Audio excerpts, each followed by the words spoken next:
विष्णु आदि देवों ने आकर शंकर से कहा कि आपके पुत्र से ही तारकासुर का वध होगा, अतः आप पार्वती से विवाह कीजिए। देवों के हित के लिए शंकर ने हाँ कही। शंकर ने सप्तर्षियों को पार्वती के पास भेजा कि आप जाकर परीक्षा करो कि पार्वती को मुझ में कितनी प्रीति है। सप्तर्षियों पार्वती के पास आए जहाँ तप कर रही थी पार्वती। आकर पूछा कि आप तप क्यों कर रही हो। पार्वती ने कहा कि मैं शंकर को पति बनाना चाहती हूँ। मैं समझती हूँ कि शंकर तो महान है, मैं उनको कैसे पा सकती हूँ, किंतु जैसे कोई जल ऊपर भित बनाना चाहता है वैसे ही, जैसे कोई जल पर दीवार बनाना चाहता है वैसे मैं भी चाहती हूँ। कोई पंख रहित पक्षी उड़ना चाहता है वैसे मैं भी शंकर को पाना चाहती हूँ, किंतु मुझे भरोसा है कि शंकर करुणा सागर है, मेरी आशा को पूर्ण करेंगे। सप्तर्षियों ने कहा, अब परीक्षा करने के लिए आए हैं पार्वती की। सप्तर्षियों ने कहा कि आपको किसने कहा कि शंकर आपको मिलेंगे। तो कहा कि मेरे गुरु नारद जी ने कहा। सप्तर्षियों ने कहा कि नारद जी जैसे झूठे आदमी इस दुनिया में कोई नहीं है। नारद जी महा झूठा है, तुम उसके बहकावे में आ गई।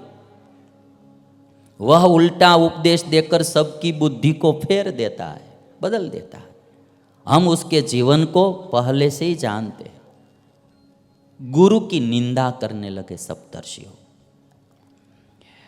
और सप्तर्षियों ने कहा कि नारद की बात जिसने मानी ने वो सब भिखारी बनकर भीख मांग रहे, तुमने उनकी बात मान ली। और तब पार्वती ने कहा कि जो बात हमारे गुरु ने कही है, जिसको गुरु के वचन में विश्वास नहीं होता है उसका कोई कार्य सिद्ध नहीं होता है। मुझे मेरे गुरु के वचन में विश्वास है। गुरु की निष्ठा डिगाने के लिए, गुरु में जो निष्ठा थी वो डिगाने के लिए सप्तर्षियों ने प्रयत्न किया, किंतु पार्वती की निष्ठा डिगी नहीं। गुरु में जिसको अविचल निष्ठा होती है वही कार्य सिद्ध कर पाते हैं। तो फिर सप्तर्षियों शिव जी का ही थोड़ा अवगुण गाने लगे और कहने लगे, नारद सीख जे सुनहि नर नारी, अवसि होहि तजि भवन भिखारी। मन कपटी तन सज्जन चिन्ना, आप सरिस सब ही चहकिन्ना। तेहि के बचन मानी विश्वासा, तुम चाहहु पति सहज उदासा। निर्गुण निर्लज कुबेश कपाली, अकुल अगेह दिगंबर ब्याली। और जिसका वेश ही अमंगल है, ऐसे अमंगल वेश धारण करने वाले शिव तुम्हारा क्या भला करेगा। शिव ने पूर्व में दक्ष पुत्री सती के साथ विवाह किया था और फिर उसका त्याग कर दिया था। ऐसे पति के साथ तुम विवाह करना क्यों चाहती हो। अब शिव जी का ही अवगुण गाने लगे सप्तर्षि। परीक्षा करते हैं किंतु पार्वती परीक्षा में उत्तीर्ण होती जा रही है। कहते हैं, ईदृशं हि वरम लब्ध्वा किं सुखम संभविष्यति। विचारम कुरु देवेशी त्वमेव गिरितात्मजे।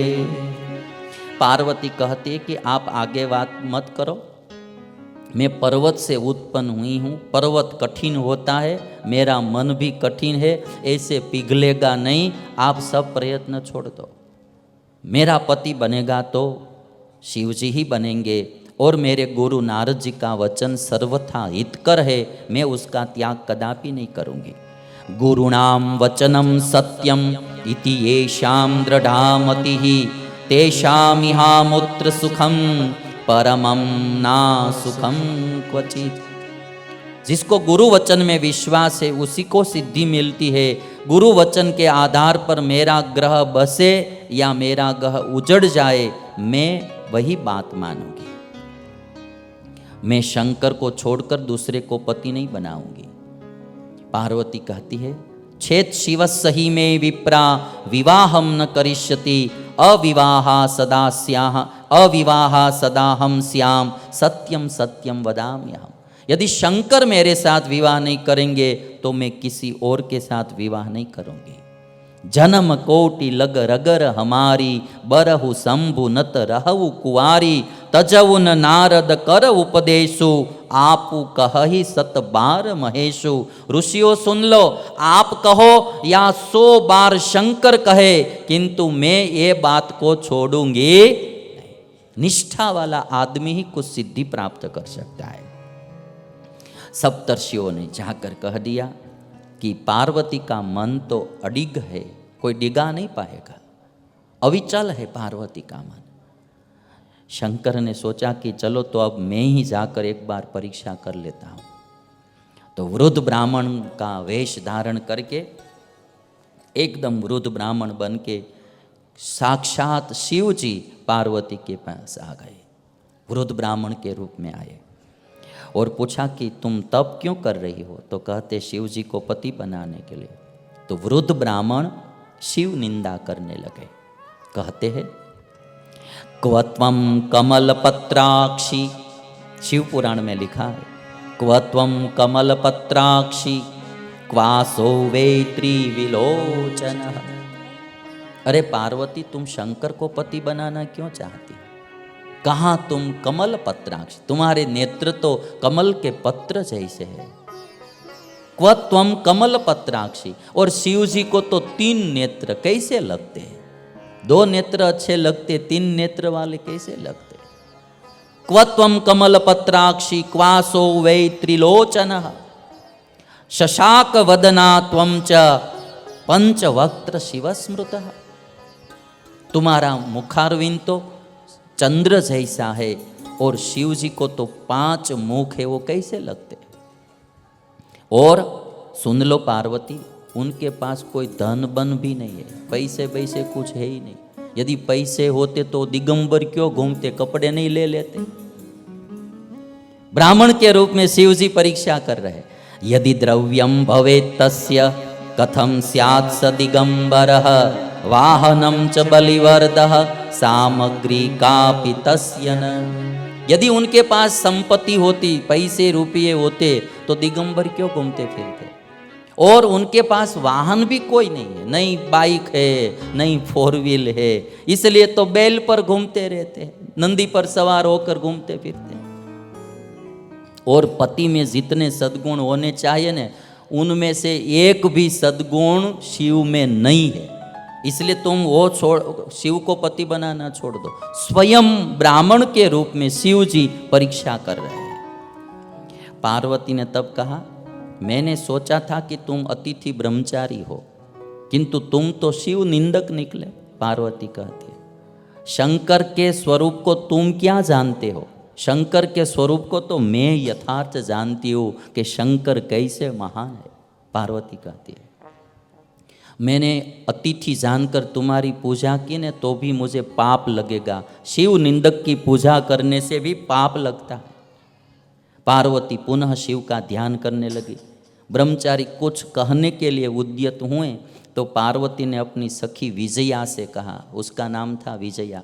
विजया से कहा, इस शिव निंदक को यहाँ से बाहर करो, यहाँ से दूर हटाओ, या तो चलो हम ही यहाँ से चले जाते, इसकी कोई बात हमें सुनना नहीं है।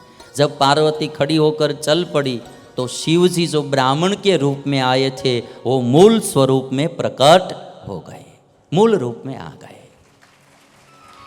और शिव जी ने पार्वती से कहा कि मैं तुमको पत्नी के रूप में स्वीकार करता हूँ, पत्नी के रूप में स्वीकार करता हूँ।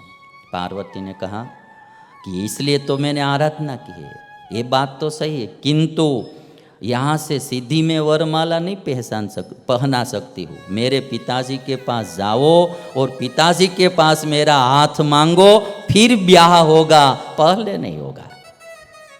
पार्वती हम सबको सिखा रही है, कहीं से डायरेक्ट जाकर कोर्ट में ब्याह नहीं करने का है, पिताजी के थ्रू ही करने का है। ऐसा सीधा भाग कर या कहीं भी कर लेना, ऐसा नहीं। माता पिता के पास पहले मेरा हाथ मांगो, फिर ब्याह होगा। पार्वती ने बरसों पहले जो शिव पुराण में लिखा है वो श्लोक में सुनाता हूँ। गंतव्यम भवता नाथ हिमवत पार्श्वतः प्रभो याचस्व माम ततो भिक्षु भूत्वा लीला विशारदः। हे शिव जी, मेरे पिताजी के पास आप भिक्षुक बनकर जाओ और मेरा पानी, मेरा हाथ मांगो और फिर मैं ब्याह करूंगी। आप तो लीला करने में विशारद है, लीला विशारद। पार्वती ने शिव जी को उपमा दी है लीला विशारद।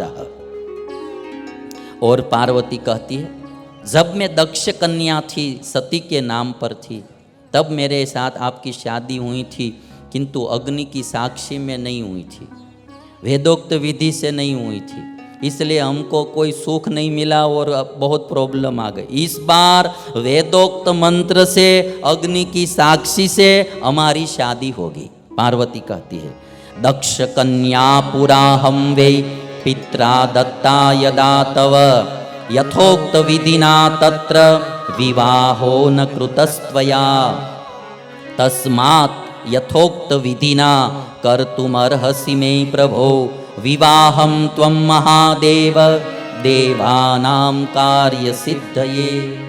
पार्वती कहती है शिव जी से कि मैं जानती हूँ आपको विवाह करने की कोई इच्छा नहीं है, किंतु देवों का कार्य सिद्ध करने के लिए आप विवाह करना चाहते हैं, तो मेरे पिताजी के पास जाओ और वेदोक्त विधि से विवाह करो।